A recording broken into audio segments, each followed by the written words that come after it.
Se viene lui. Eccoci qui, siamo con la nostra diretta. Buon lunedì a tutti quanti, ben ritrovati con ore 13 e vi ricordo subito il numero telefonico per intervenire 049 4906 054. Ci avete sentito parlare perché qua abbiamo questioni importanti. Il senatore si è dimenticato il telefono in taxi, quindi speriamo di recuperarglielo.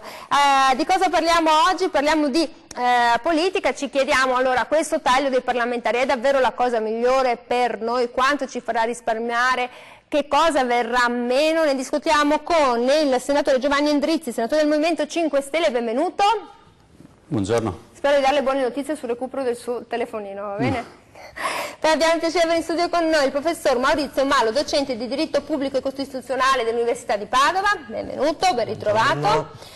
E abbiamo il piacere di avere con noi Silvia Covolo, deputata della Lega. Sono contenta perché ogni tanto qualche donna mi arriva da qualche partito, su tanti uomini. Ecco, anche questo bisognerebbe pensarlo meglio. Allora, si parla di che cosa? Del taglio del numero dei parlamentari e la questione è vicina, parliamo del 7 ottobre e quindi si compirà per voi quello che insomma è uno dei vostri slogan, uno dei vostri motivi fondamentali all'interno di questi punti che avevate siglato. Allora, da 630 deputati a 400, da 315 senatori a 200 senatori con un risparmio annuo di 500 milioni di euro. Ma sarà davvero questo il nostro problema, il taglio del numero dei parlamentari? Non è un problema solo di soldi, è un problema anche di funzionamento della macchina che oggi vede troppe voci, troppe, diciamo, rumori di fondo. C'è poca possibilità da parte delle forze politiche e del governo di avere, diremo, direzioni chiare perché continuamente vengono dirottate e il funzionamento stesso del Senato richiede, diciamo, una concatenazione invece di, io parlo del Senato perché vivo quella realtà, ma pari pari può valere anche per la Camera, la collega può confermarlo, abbiamo bisogno di avere un dibattito più filtrato, più pulito, più ovviamente mantenendo la rappresentatività di tutte le voci. Ma il numero di parlamentari che noi abbiamo oggi è esorbitante, è tarato su una nazione che ha difficoltà a raggiungere territori marginali, eccetera, quale quella che era del dopoguerra. Oggi non è più questa la situazione. Peraltro al Senato abbiamo un numero di senatori oggi superiore a quello del primo testo della Costituzione. Quindi c'è proprio dei padri fondatori, di quelli che l'hanno... I padri fondatori avevano detto un senatore ogni 200.000 abitanti, quindi oggi dovremmo averne qualcosa meno di 300, anziché 315 più i senatori a vita. Quindi io credo che anche basandoci sul testo della Costituzione del primo dopoguerra noi ci troviamo con un numero eccessivo. Troppi, allora ci sarebbe un deputato ogni 96.000 abitanti, un senatore ogni 192.000 abitanti, dice, sono un po' troppi. Allora le do due notizie: prima abbiamo una telefonata e poi forse mi ho recuperato il taxi e le farò avere il telefono, devo ringraziare i colleghi della regia. Pronto, buongiorno, buon lunedì.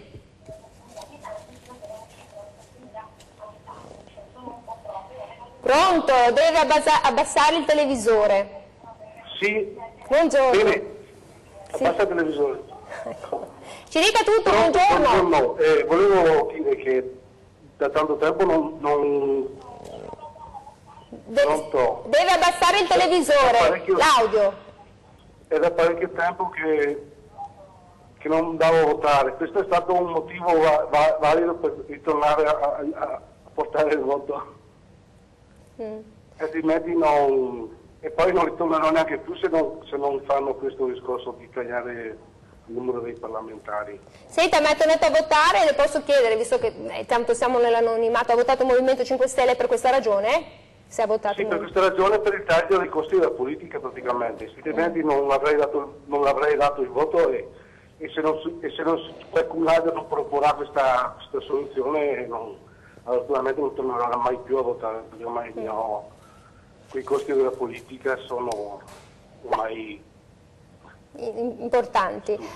Allora, io intanto la ringrazio davvero molto per il suo punto di vista. 049 4906 054, fa piacere, penso, no? Che avete smosso l'elettorato. Sì, devo dire però, a onor del vero, che questa non è solo la volontà dei cittadini che votano il Movimento 5 Stelle, così come su un altro tema di rango costituzionale come quello dell'autonomia differenziata delle regioni, non è soltanto l'elettorato del Movimento 5 Stelle o della Lega a chiederlo, ma è trasversale a tutti i partiti in Veneto, e dunque siamo di fronte a una di quelle situazioni in cui dovrebbe esserci una larga convergenza anche a superare quel 2/3 dei voti che servirebbe, diciamo, a rendere definitiva la riforma.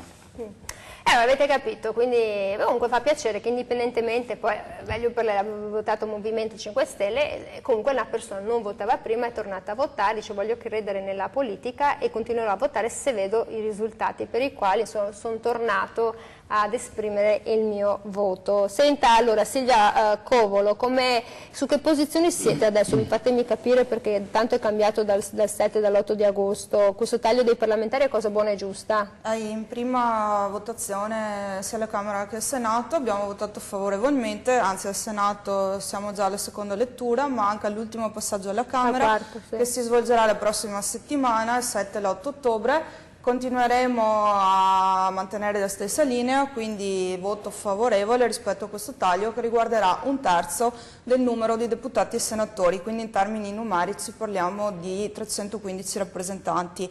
È pur vero che questo potrebbe togliere rappresentatività ai singoli territori, ma dobbiamo considerare che a Roma si trattano le tematiche nazionali e quindi noi singoli deputati o senatori non siamo lì per rispondere alle istanze del territorio. Chiaramente ci facciamo portavoce delle sue esigenze, ma lo Stato ormai è stato esautorato di quasi tutte le competenze, perché la maggior parte delle competenze sono incardinate nei comuni, nelle province, nelle regioni.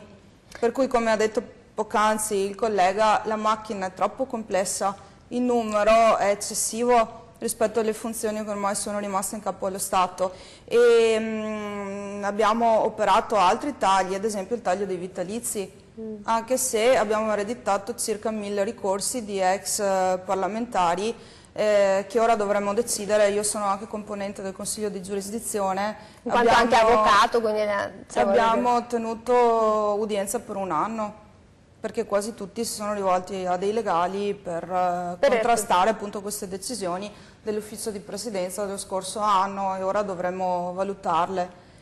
Insomma, non è un compito facile, quindi vi trovate davanti a situazioni diverse. Allora, È chiaro, tuttavia, che oltre al taglio dei parlamentari occorrerà mettere mano ai regolamenti di Camera e Senato, proprio perché la macchina burocratica è troppo complessa e il meccanismo di funzionamento va snellito ed alleggerito, e occorrerà mettere mano alla legge elettorale. In questo senso la Regione del Veneto ha già deliberato per indire un referendum per una revisione in senso maggioritario dell'attuale sistema, in modo che la coalizione o il partito che conseguono il maggior numero di voti, anche un voto in più, abbiano titolo per governare. Il sistema attualmente è troppo frammentato, perché con il sistema proporzionale è vero che viene garantita la rappresentatività anche dei partiti più piccoli, tuttavia poi ci si trova con governi che non rispecchiano l'esito elettorale. Abbiamo visto Conte 1, Conte 2 e vediamo di non avere poi un ulteriore che non si sa mai nella vita. Chiaramente si tratta di governi... Allora, l'obiettivo, quindi, se capisco, è quello, diciamo, di snellire il tutto, anche perché dice, diciamo, più o meno 1000 persone che si trovano a discutere, passaggio uno, meno ce ne sono, forse anche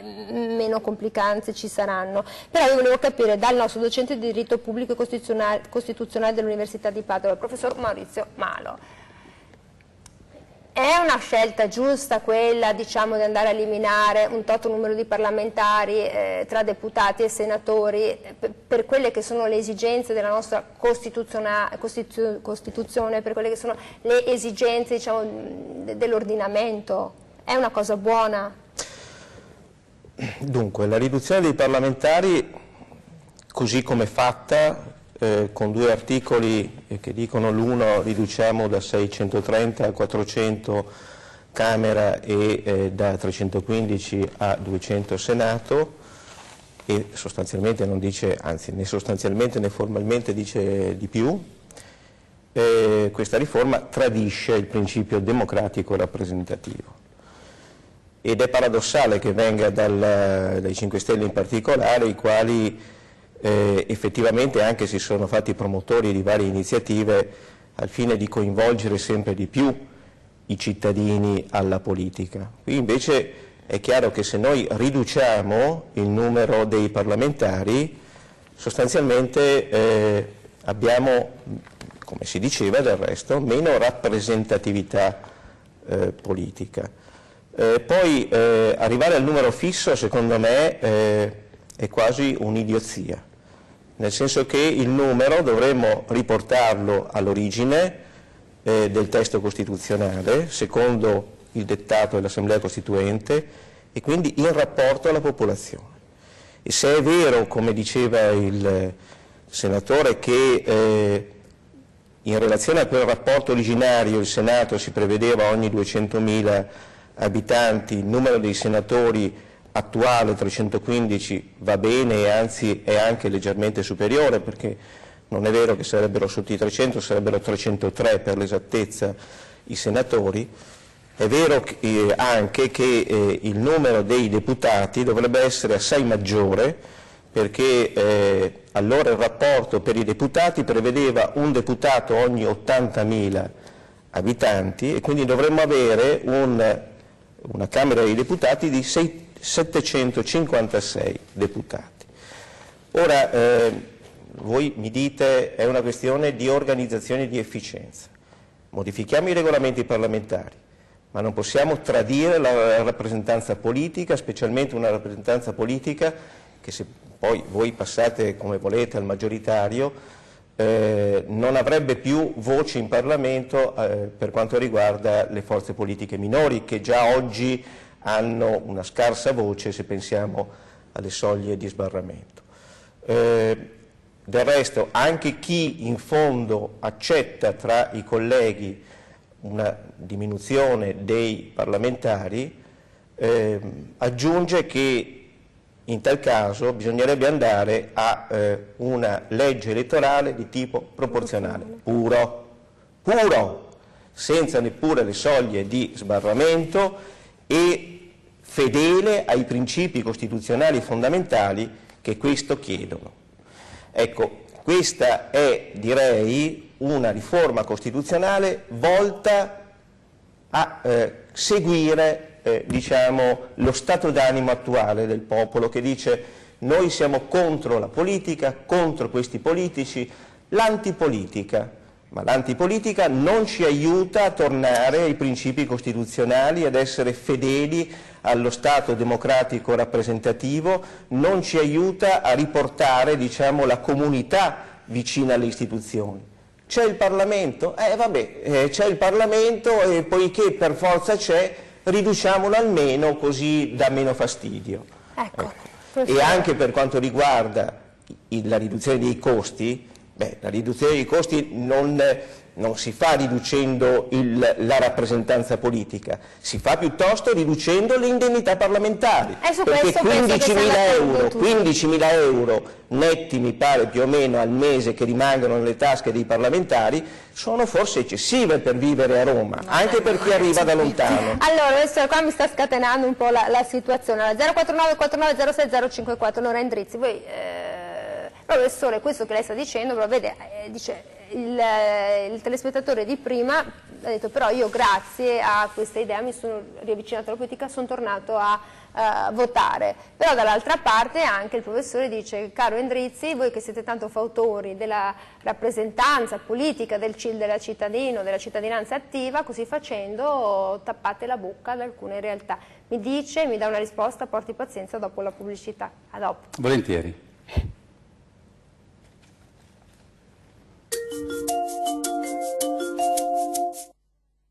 Sempre.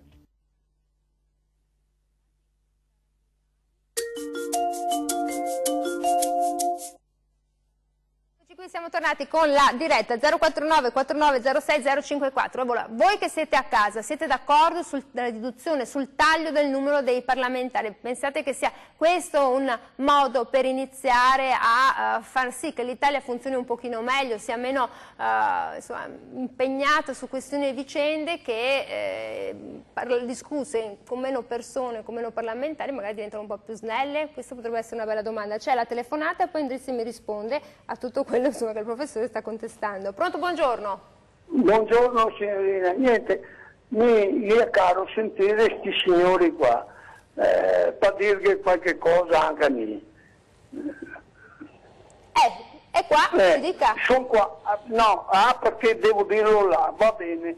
No, niente, siccome che ora parla tanto di questi parlamentari, mi domando, non ve ne è troppi, ve ne è massa, e dopo ne tende le banche che porta via i poveri qua, ai pensionati, e che porta via tutto, tutta legge. Tutti questi extracomunitari che vi entrano, va tutto bene, è tutto regolare secondo di gente. Quanti vuoi che gli mettiamo ancora parlamentari? Chi roba la fa tutto? Beh, insomma, no, sì. Deve essere anche ottimista, c'è tanta brava gente. Diria, cavai mesi, e che i mesi sono ancora troppi. Va bene. No, ma ascolti, parliamo da sinceri e da cittadini. Mi non saprei cosa dirvi. Diria, per me daria bene un capo su un'impresa che ha 2.000, 10.000 uomini, comanda uno. Come mai che qua ce ne sia centinaia e migliaia che comanda l'Italia? Dove vai a fare? Chi mi mangia fuori anche a terra, non l'Italia sola. Allora, chiarissimo il suo esempio, è favoloso comunque, la spontaneità dei cittadini mi piace sempre tanto. Grazie, 049 4906 054, troppi capi, che è un po' quello insomma, nella direzione dell'altra telefonata. Allora, ma torniamo al quesito che mi ha fatto prima della pubblicità. Quindi... Vorrei rispondere però prima al telespettatore. Lui dice una cosa giusta, però bisogna fare attenzione agli estremi, perché noi avevamo già un capo e ci ha portato in guerra e ha consegnato l'Italia a un dittatore. Quindi anche le preoccupazioni del professore io le condivido, cioè dobbiamo trovare una soluzione che sia non un compromesso, ma sia una sintesi ottimale. Io mi trovo anche d'accordo con alcune osservazioni del professore, per esempio il fatto che combinando la riduzione dei parlamentari con un sistema maggioritario, anche quello esistente comporta dei problemi. Noi andremo a compromettere probabilmente, sicuramente da alcune regioni, la presenza di parlamentari delle forze minori, ma non tanto piccole. Ecco, diciamo che anche forze con percentuali a 2 zeri potrebbero trovarsi molto in difficoltà. Anche per voi potrebbe andare in difficoltà con la questione del secondo mandato, la riduzione del taglio potrebbe essere molto poco. Io sono al secondo mandato, cioè, la cosa non mi riguarda, perché io concludo con questa esperienza. Tra secondo mandato e riduzione potreste trovarvi in 30? Ma il secondo mandato non incide in questo senso, è su un altro livello. Ma un maggioritario non si attaglia a questo tipo di numeri, ma dobbiamo evitare di fare l'errore che è stato fatto nella scorsa legislatura, e cioè che si è fatto prima una legge elettorale valida solo per una Camera, dopo si è dovuta fare una riforma costituzionale che sembrava quasi una sanatoria per evitare i disastri che quella legge aveva determinato. Allora noi siamo partiti da questa lezione e da un'altra lezione, cioè che le riforme generali, che addirittura quella della volta scorsa andava a incidere sulla forma di governo e sulla struttura proprio delle istituzioni, non era una revisione puntuale come la Costituzione stessa dice dovremmo fare, piccoli aggiustamenti. Allora, piccoli aggiustamenti partendo da cose che sono richieste fortemente dai cittadini in maniera trasversale, 2 telefonate su 2 chiedono questa cosa, avendo attenzione che poi il percorso non si conclude lì, dovremmo anche andare a incidere sui regolamenti parlamentari e sulle norme elettorali per dare equilibrio. Io su questo non sono d'accordo con la collega sul fatto che si debba andare verso un maggioritario, perché rischiamo veramente di portare le leggi regionali, le leggi elettorali regionali che danno sostanzialmente chi ha un voto di più vince e piglia tutto, rischiamo di portarlo dall'ambito amministrativo all'ambito legislativo, con una serie di poteri, legge del Presidente della Repubblica, la dichiarazione di entrata in guerra, eccetera, che verrebbero accentrate in pochissimi decisori, e dunque si creerebbe, dal mio punto di vista, sì allora un rischio per la democrazia. Quello che noi vogliamo però è una cosa diversa, ridurre le situazioni in cui si creano incertezze, si creano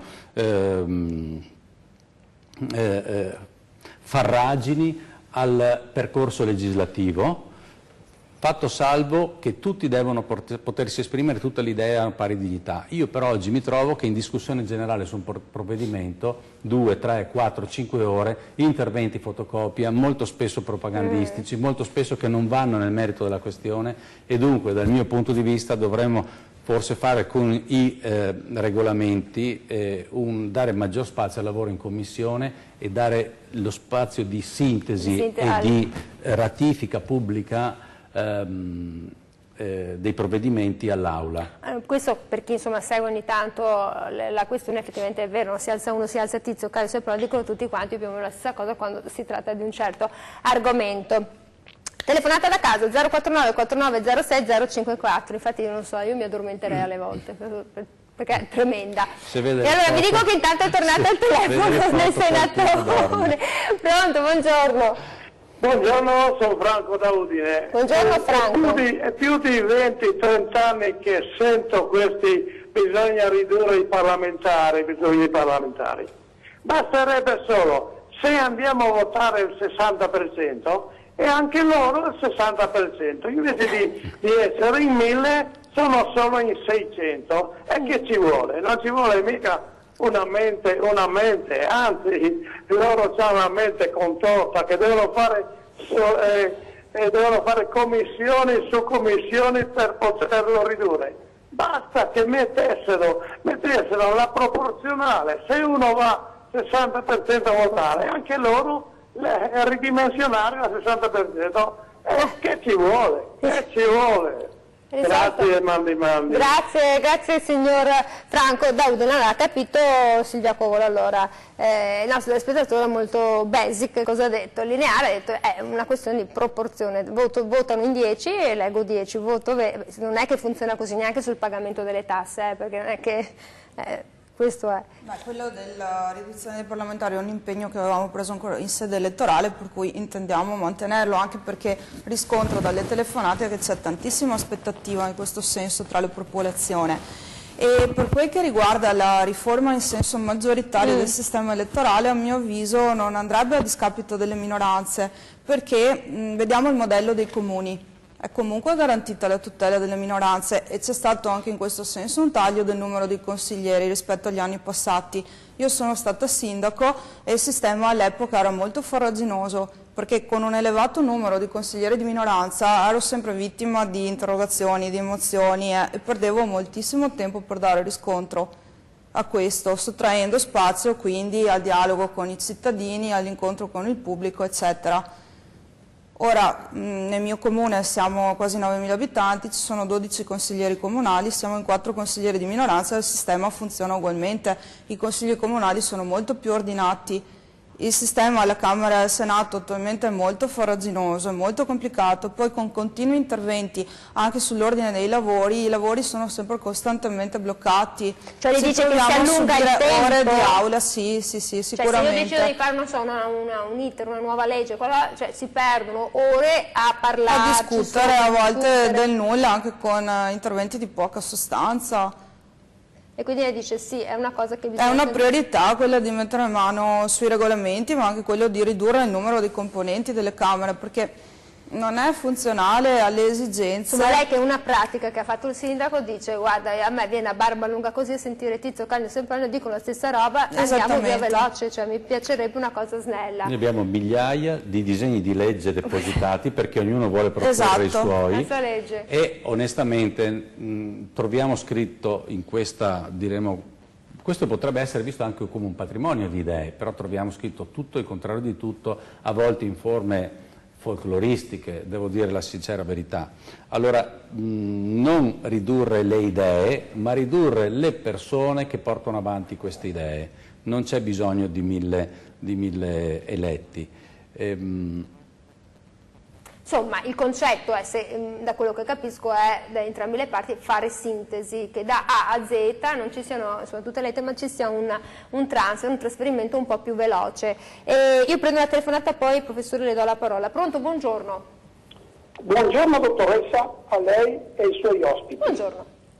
Buongiorno. Senta, le chiedo un secondo in più per dire quello che mi sento di dire ai senatori e ai deputati della Repubblica Italiana.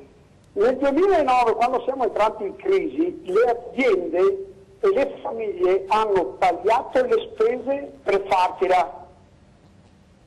Quando siamo entrati con la Repubblica c'erano tutti questi parlamentari e deputati nel lontano, non ricordo l'anno perché io ho 58 anni, non ricordo, no?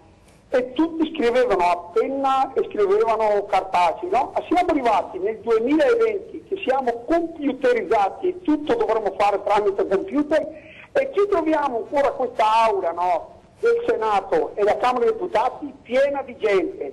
Io dico, questi se non si riescono a tagliare, perché neanche questi tagliano, glielo dico io, questi la sedia se l'hanno incollata per bene al culo, glielo dico io, perché quando sono là, gli stipendi da favola che si fanno loro, non glieli tagliano, neanche il Movimento 5 Stelle per me non riuscirà, guardi. Io dico solo una cosa, e dico da operaio.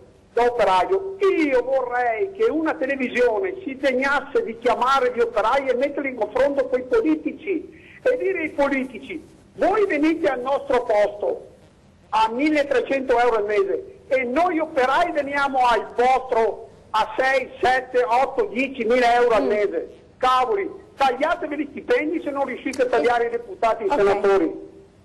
Allora, è chiaro il suo punto di vista. Le mie esternazioni, buona giornata. No, ma ci sta come, perché quando la coperta poi è molto corta, le persone chiaramente c'è stato anche proprio un allontanamento dalla politica, un po' di disgusto, poi comunque quando si va a votare c'è sempre, no, quella fascia di indecisi, quella fascia di persone poi che non vanno a votare perché non si riconoscono, e questa è anche una cosa molto difficile che bisognerà poi far superare. Allora, professor Marlo, le dico solo che dobbiamo andare in pubblicità e poi le lascio la parola appena riapriamo. Vi ricordo 049 4906 054. A dopo.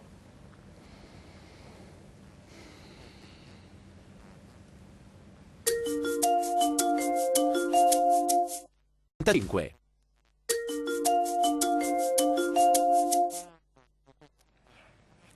Eccoci qui, siamo tornati in diretta 049 4906 054. Lo so, state telefonando in tanti, portate pazienza. Pronto, buongiorno, soprattutto il professore porta pazienza oggi. Eccoci qui, ci dica, buongiorno. Sì, buongiorno, una cortesia. Allora, due cose, saluto lei e tanti suoi ospiti. Buongiorno. Quello del taglio dei parlamentari è, secondo me, fumo negli occhi, perché ce ne sono di cose molto più importanti. Ma io volevo fare una domanda, se mi permette, all'esponente del 5 Stelle e chiedergli questo: che ci faceva Beppe Grillo nel Britannia quando ci fu quella riunione del Gotha, della finanza, eccetera? Perché io a questo punto, vedendo quello che sta succedendo, sto pensando che il 5 Stelle fosse stato creato ad hoc come un cavallo di Troia da utilizzare nel momento più opportuno, cioè quando c'era una condizione particolare doveva venire fuori, come è successo, perché è assurdo che lui, che era contro tutto questo sistema enorme di potere eccetera, era lì. E cosa c'è? La motivazione, che senso aveva? Andare assieme ai lupi praticamente. Lui dovrebbe essere stato un agnello e gli altri lupi che se lo mangiavano. Allora, grazie, perché delle volte dicono sempre che sono i giornalisti che fanno dietrologia, politica, no, anche i cittadini ci si mettono, si prepara la risposta, sentiamo Maurizio Mallo, che tra l'altro questo telespettatore dice: guardate che è soltanto fumo negli occhi. Ma l'ultimo telespettatore appunto forse appunto vede le cose in modo un po' diverso evidentemente dagli altri. Gli altri danno dimostrazione che la proposta di riforma costituzionale segue l'antipolitica, perché in realtà tutti gli altri sono per, non dico eliminarlo il Parlamento, ma il Parlamento è fatto della casta, il Parlamento è lontano da noi, per piacere riduciamo il numero dei parlamentari e riduciamolo anche di molto, perché in fondo cosa fanno? Si occupano delle loro cose, mantengono la poltrona. Ecco, questo secondo me è un orientamento che è molto diffuso, ma non è un orientamento né corretto né di buon senso, è un orientamento che ci porta verso un regime. Tanto per dire che la maggioranza, sì, la maggioranza va bene, ma la maggioranza era anche per i regimi negli anni 20 e negli anni 30. Quindi se noi vogliamo tenere saldo il sistema costituzionale, democratico, Stato di diritto rappresentativo, allora dobbiamo avere a cuore intanto davvero il Parlamento. Il Parlamento vuol dire un ambiente dove si può discutere, si può riflettere. Se la riflessione è stanca e ripetitiva, allora bisogna stabilire qualche regola diversa sulla selezione della classe politica, non dire sono tutti che parlano allo stesso modo e dicono tutti la stessa cosa. Sì, probabilmente sono così, o perché sono delle pecore legate a un indirizzo troppo stretto, anche lì il vincolo di mandato, stiamo attenti ragazzi, troppo stretto di partito, o altrimenti o sono troppo legati o non hanno praticamente idee. Ecco. Allora dobbiamo ragionare sulla selezione della classe politica, della rappresentanza politica. Dopodiché veramente mi fa sobbalzare che 5 Stelle dica beh, riduciamo le persone, intanto poi le idee restano, quando 5 Stelle è per la piattaforma Rousseau, cioè 5 Stelle è per far sì che le idee siano sempre più sviluppate dal basso, dove uno vale uno, si dice negli ambienti 5 Stelle. Non allora, uno vale 80.000. No, 80... appunto, uno 80.000 va bene, perché portarlo quasi del doppio, uno 152.000? La provincia di Belluno, se passa questa riforma, passa da 2 deputati a 1 deputato. La provincia di Belluno avrebbe bisogno di più rappresentanza politica, non di meno rappresentanza politica in Parlamento. Dipende. È già un'area abbastanza, diciamo, lontana, tanto lontana che alcuni, non dico che vorrebbero annettersi all'estero, ma comunque abbiamo patito adesso la separazione, l'allontanamento del comune di Sappada verso il Friuli Venezia Giulia, ragioni finanziarie, d'accordo, ma che sia un'area difficile che merita rappresentanza politica, no, la togliamo. Quindi lo dice anche il Polesine, anche tutte quelle aree fragili. Certo.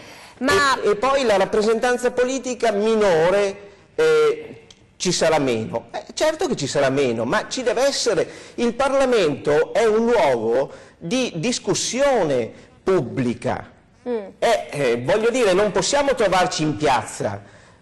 Ci troviamo in Parlamento ed è logico che abbia i suoi tempi di discussione. Certo, la discussione deve essere alta, deve essere vivace, deve essere autentica. Le regole all'interno del Parlamento, ne facciamo parlare una persona in rappresentanza di 7-8 piuttosto che andare a tagliare il numero dei parlamentari, perché altrimenti vengono meno le voci di chi abita in aree difficili e complicate. E se proprio volete... Ho la telefonata. E se proprio volete, scusi lei, arrivare a questo traguardo, se volevate arrivare a questo, dovevate almeno portare in Costituzione il principio proporzionale. Portarlo in Costituzione, perché un Parlamento votato in modo maggioritario, in gran parte maggioritario, che poi mi approva anche le riforme costituzionali, è del tutto tutto inconcepibile dal punto di vista del sistema. Allora, io ho la telefonata, la prendo, lei dovrà rispondere a questo nostro telespettatore che si chiede, appunto si fa delle domande sul Movimento 5 Stelle, e anche insomma quello che sostiene il professore diventa importante, ma dopo la telefonata, perché sapete quanto ci teniamo ai nostri telespettatori. Pronto, buongiorno. Buongiorno, sono Giusy, dottoressa. Buongiorno Giusy. Posso chiederle una cosa, se mi lascia finire il discorso senza che lei... perché siete... Allora, chiedo al signor Endrizzi che se è vero che passa quella legge di dimezzare i parlamentari, devono decurtarsi lo stipendio anche i rimanenti parlamentari, perché un anno o due fa è venuto qui in televisione uno di voi delle 5 Stelle, non faccio il nome, che potrei anche farlo, ma perché è venuto in televisione, ma non lo faccio. Ha detto che il primo stipendio che ha avuto si è vergognato di andare a prenderselo, perché erano troppi e sono troppi tuttora. E per fortuna voi ve ne sono levati per aiutare ad aprire le aziende, ho sentito dire. Non so se questa vostra legge è ancora in vigore. Vorrei sapere dal signor Endrizzi, se vuole dirmelo, quanto prende di stipendio al mese, ma perché vi levate un po' per aiutare le aziende e penso che vivete ancora bene, ma perché dando soldi alle aziende vuol dire che ne avete ancora abbastanza, ma per vivere bene. Questo volevo chiedere. Allora, guarda, il vostro stipendio. Signora Giusy, cercheremo di farle da... scritto su internet, ma io vorrei sapere. No, fa bene, perché come rispondo molto allora, però signora Giusy, perché c'è il signor di prima che ci ha chiamato, e allora ha detto, non è che il Movimento 5 Stelle è stata una creazione, una manipolazione fuoriuscita da un laboratorio, tra virgolette, e che viene utilizzata insomma un po' quando serve e quando servirà. Allora, cosa ci faceva Beppe Sud Britannia? Lo ha già spiegato lui in varie occasioni e non ho nulla da aggiungere perché io Sud Britannia non c'ero. Sul fatto che noi possiamo essere una specie di cavallo di Troia, io lo lascerei valutare a lui e agli altri telespettatori ed elettori sulla base della coerenza delle azioni, cioè quale che sia il motivo. Lui può avere tutti i dubbi che vuole, però è dalle azioni che si vede la volontà politica delle persone. Anzi, già Roberto Casaleggio diceva che aspirava ad avere una politica in cui la volontà del politico si vedeva da quel che faceva e non da quello che diceva.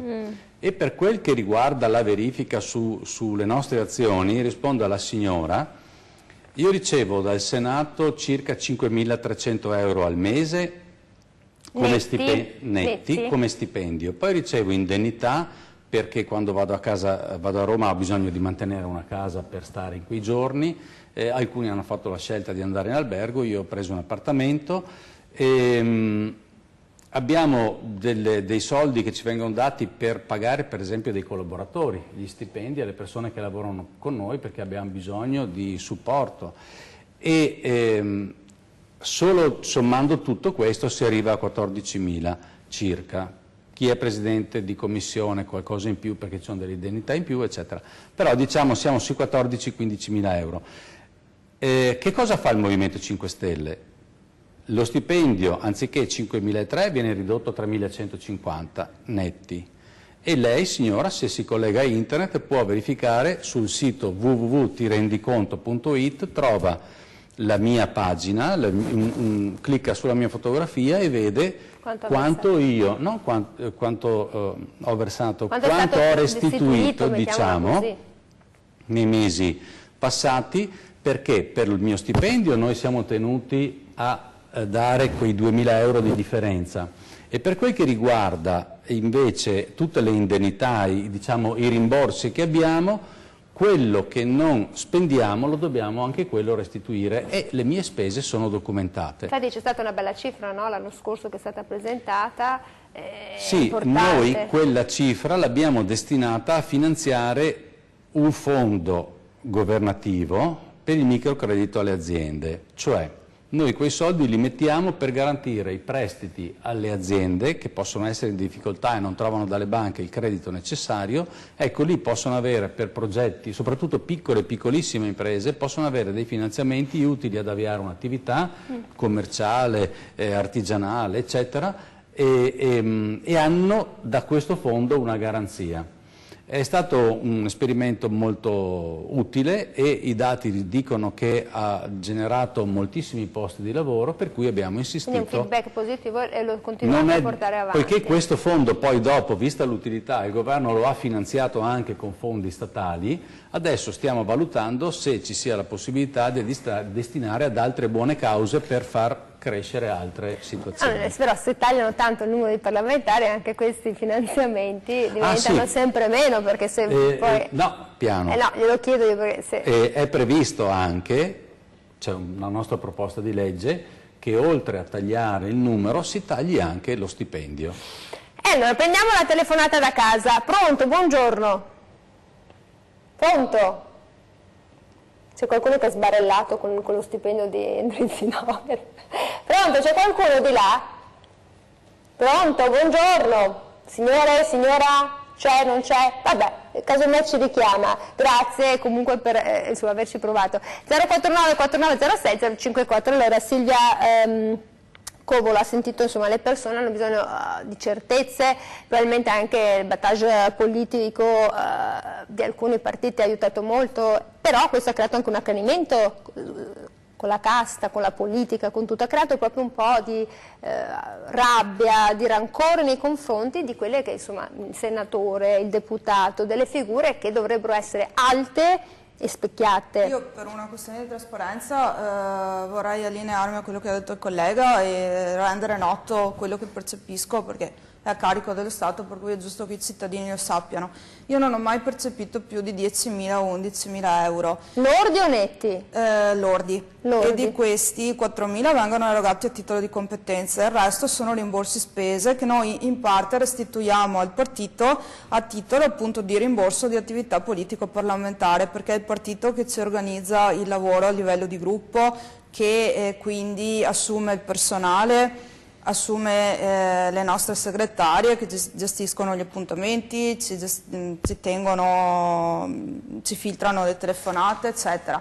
Per cui, come ha detto prima il senatore, abbiamo anche tutta una serie di attività e di appuntamenti che vanno gestiti e lo scopo del rimborso è proprio questo. Io poi vorrei sottolineare che percepisco 1.000 euro in più al mese dei colleghi perché ho diversi incarichi all'interno della Camera, sono componente della Giunta per le autorizzazioni a procedere, sono componente del Consiglio di giurisdizione, per cui un giorno a settimana lo devo dedicare alle udienze, e sono componente della Commissione parlamentare di inchiesta banche, per cui sono impegnata a Roma, non solo nelle attività di Commissione e alla Camera, ma sono impegnata anche sotto altri profili. E quindi una parte, come fa il Movimento 5 Stelle, che però lo rigira, diciamo, in attività di supporto, come si legge, a un fondo, noi lo devolviamo al partito e poi una parte viene erogata al partito a titolo di erogazioni liberali. Quindi, perché non c'è più il finanziamento pubblico ai partiti, per cui giustamente i partiti si finanziano con le nostre risorse. Quindi vi siete fatti un po' l'idea, perché girano cifre 25.000, 20.000, 18.000? E altra cosa importante, molti di noi, io ad esempio sono consigliere comunale, rivestono incarichi anche all'interno dei comuni, molti sono sindaci, assessori, eccetera, e lo fanno a titolo gratuito ovviamente, soltanto con l'indennità che percepiscono dallo Stato. C'è comunque una grande sproporzione rispetto ai tempi in cui ero sindaco e percepivo 1.800 euro al mese con un comune di 9.000 abitanti. Conosco molti sindaci di comuni piccolini che percepiscono 400 euro al mese ed è una sproporzione con tutte le responsabilità che hanno. Certo. Allora, per cui capisco l'accanimento nei confronti della politica, però pensate anche quante responsabilità abbiamo, soprattutto per coloro che rivestono incarichi a livello degli enti locali. Prendiamo la telefonata, intanto vi siete fatti un'idea che insomma, dove vengono destinati. Pronto, buongiorno signora. Pronto, buongiorno, Nadia da Treviso. Buongiorno Nadia. Io volevo confermare quello che ha detto la signora Giussi. Bene. Ho sentito anch'io questa cosa, però volevo chiedere al signore del 5 Stelle, per andare a fare questo prestito c'è una burocrazia inestimabile, perché bisogna fare tante carte, tanti documenti, e allora non vedo e poi non li crediamo più al 5 Stelle, perché si sono comportati male, sono stati votati, però dovete dare anche qualcosa a noi cittadini. No, sempre dire faremo. A cosa si riferisce, siamo signora? stanchi. Signora, Quando decidete una cosa, la dovete fare. Mi fa un esempio, perché non so come risponderle altrimenti. Un senatore, un deputato, che si sia impegnato a ridurre le bollette. Le bollette. Perché al 1° di ottobre, domani, abbiamo degli aumenti.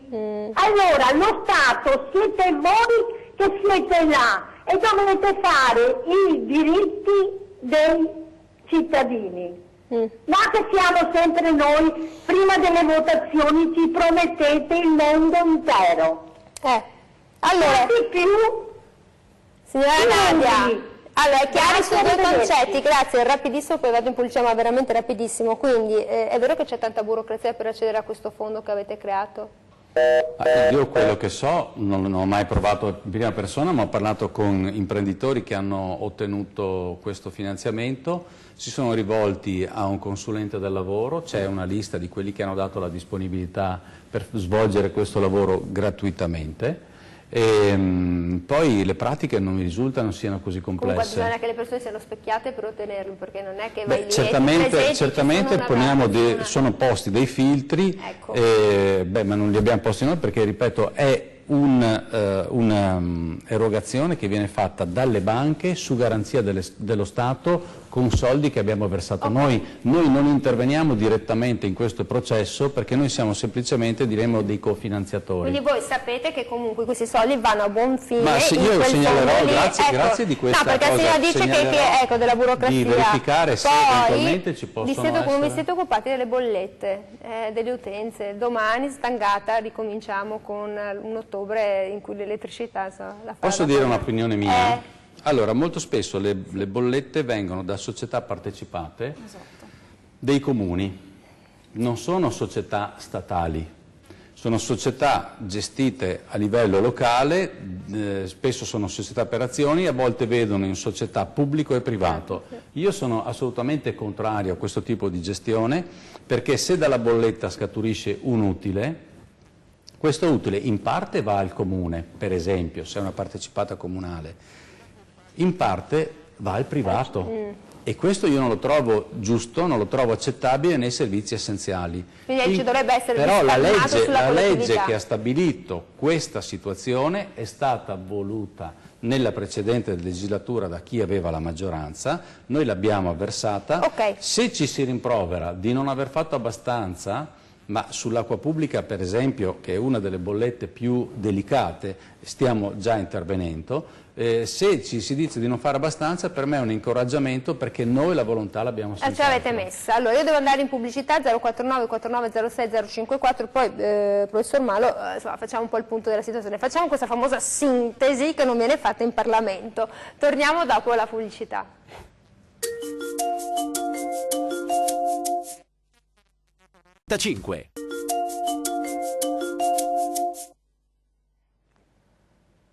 Siamo qui con la nostra diretta 049 49 06 054. Allora, professor Maurizio Malo, perché questa sì è la riforma Boschi-Renzi, invece è stata accannata, è stato anche un modo per mandare a casa forse Renzi? Cioè, qual è la differenza? Perché gli italiani, secondo lei, sono così accaniti nei confronti dei rappresentanti politici? Eppure si va a votare, andiamo a votare, sempre meno, parrebbe.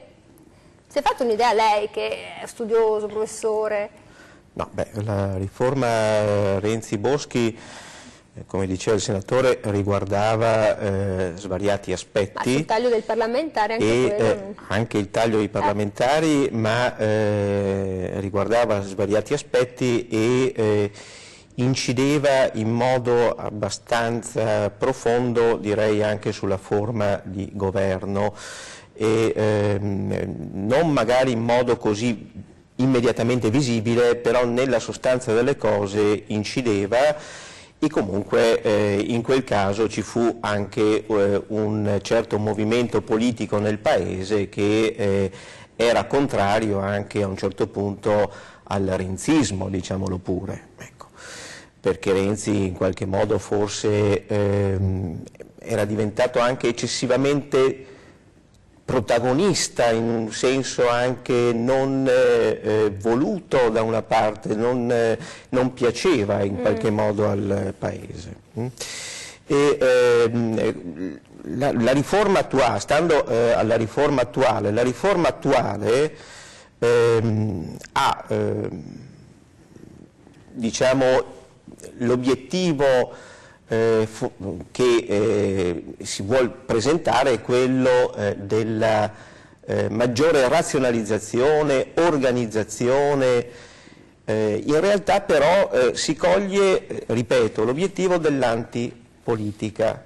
In buona sostanza questo della riduzione dei parlamentari è un obiettivo facile per tutti, perché tutti sono contrari, le telefonate, ai parlamentari, alla casta. Però non si riesce a capire, e la cosa che francamente un po' mi dispiace è che non lo riesca a capire il 5 Stelle, che in un recente passato e anche nel presente dice di essere molto vicina alla comunità, vuole incrementare in qualche modo la sensibilità della comunità. Allora non doveva seguire 5 Stelle questo atteggiamento antipolitico al fine di ottenere consenso facile. Doveva, se proprio vogliamo ridurre il numero o comunque trovare una soluzione coerente, doveva almeno tornare all'origine della Costituzione, cioè anziché stabilire un numero fisso di senatori e deputati, stabilire un rapporto con un numero di abitanti. E ripeto, quello originario in fondo va anche bene, è equilibrato, i 200.000 per il Senato e gli 80.000. Ecco, gli 80.000 per la Camera vuol dire che il territorio è rappresentato tutto meglio. Poi il principio proporzionale sta nelle cose della Costituzione. Un Parlamento che è chiamato eventualmente anche ad approvare riforme costituzionali non può essere un Parlamento votato a colpi di maggioritario. Non può una maggioranza enfatizzata approvarmi delle riforme che riguardano le regole fondamentali per tutti.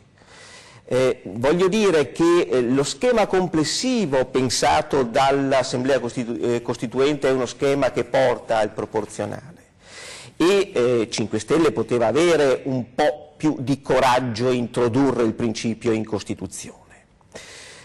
Dopodiché, secondo me, altri sono gli aspetti fondamentali, torno a ripetere, la selezione della classe politica, piuttosto che la riduzione della rappresentanza politica, una migliore selezione, facilitare la formazione di liste elettorali, sganciate dalle oligarchie di partito, determinare forme di maggiore conoscibilità delle liste elettorali e delle candidature, quindi l'accesso ai canali televisivi e di stampa.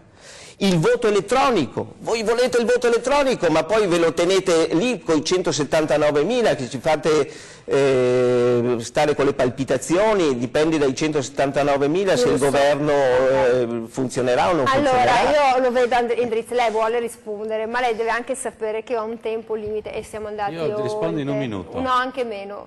Ci provo. Allora, perché, guardi, professore, lei dice che lei palpita perché dipende dai 179.000, ma dipende dagli altri 60 milioni se quei 179.000 non sono di più. Noi stiamo portando... Perché li volete tutti nei 5 Stelle? No, ma guardi che non è bisogno di prendere la tessera per... Cioè io dico, il voto elettronico non in relazione a un partito, che mi scusa. Per aderire a Rousseau non c'è bisogno della tessera di partito, cioè qualsiasi sia il partito per cui lei di volta in volta vota, lei può iscriversi a Rousseau e concorrere a quelle decisioni. Quando noi diciamo di voler ridurre il numero dei parlamentari, non stiamo dicendo qualcosa che va in contrasto con la partecipazione diretta a formare le scelte politiche. Tutti possono concorrere a definire un programma elettorale, tant'è che poi noi diciamo questo programma, proprio perché è stato